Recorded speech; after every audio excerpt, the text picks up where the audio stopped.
Hello, my name's Faye and I wanted to cue you in on my second half of January reading today.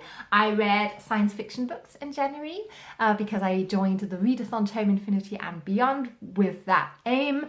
I teamed up with Shelby over at Read and Find Out.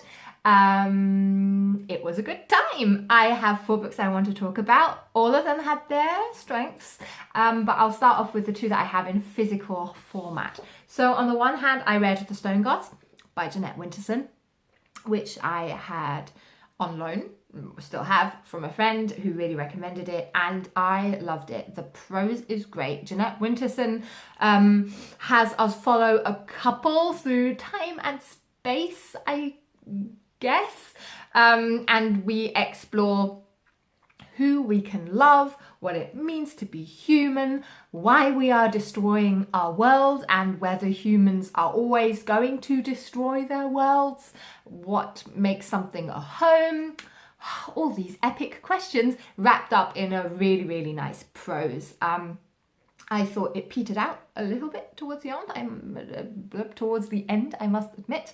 The last chapter, I think it's divided up in 4 parts.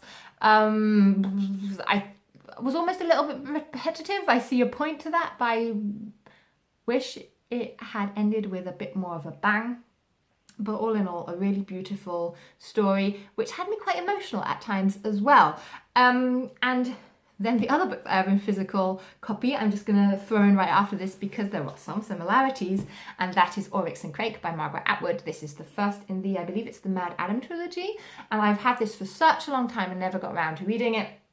We follow Snowman, who used to be called Jimmy, in a post-apocalyptic world in which he is kinda the last human of a kind of human race as we know it.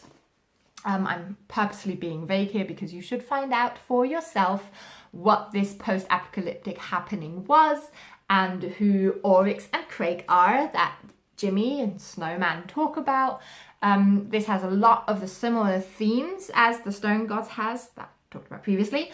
I just found it a little bit easier to follow the storyline with this one, and I really want to follow this one up with a second part now. I'm really pumped for the trilogy, and I can't believe I waited such a long time to read this.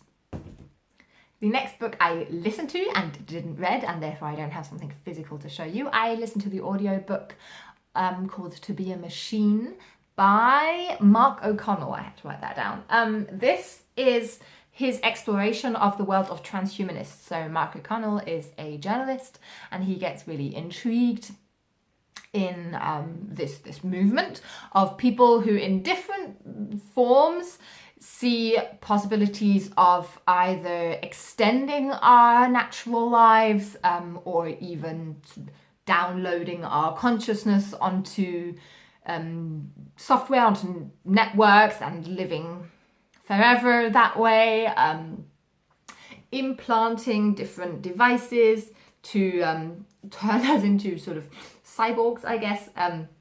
He goes to like a robotics fair and ponders about the possibilities that holds for the human race. And it was a really, really easy listen.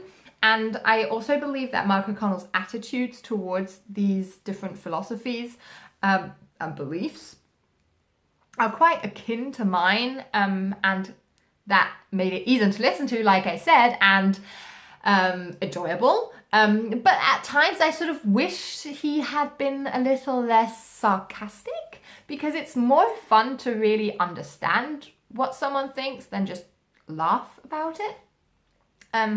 And I felt quite detached from all these almost sort of caricatures of people that he introduces us to, but interesting nevertheless. And also a really nice addition to all the fiction that I read, because this includes similar ideas, but like as in these are actually happening today. And then finally I read Killing Adam by Earik Beann. I'm not actually sure how you pronounce his name, sorry. I got this for free via Netgalley and was initially really intrigued by the plot because we follow our main character who, after brain trauma, can't use a type of microchip that is implanted in basically everyone's brain, and therefore can't access a sort of virtual reality where everyone is spending as much time as possible in their lives. It intrigued me because, again, I expected sort of a commentary of, well, our lives as it is now, really, and how detached we are sometimes from sort of real, tangible human interaction. But I also thought that was a bit too simple. And it's really short. The book is really short. I think it's like a bit over 200 pages or so. And if that had just been extended on a bit more, I think more would have been possible. We don't really meet that many characters, and I think the storyline could have been improved by getting sort of emotionally attached a bit more to more people than just our main character. But a sort of fun romp, and a quick one if you're curious for a sort of quite easy read sci-fi book. So those were the 4 books I read in the second half of January. I am really, really pleased how the month went. All in all, I read 10 books, which is such a good start to my year. I don't tend to read that many in a month, but maybe I'm setting a tone for 2019. We'll see. I hope you had a really, really good reading January as well, and are looking forward to everything to come this year. I'll talk to you very soon. Bye, guys.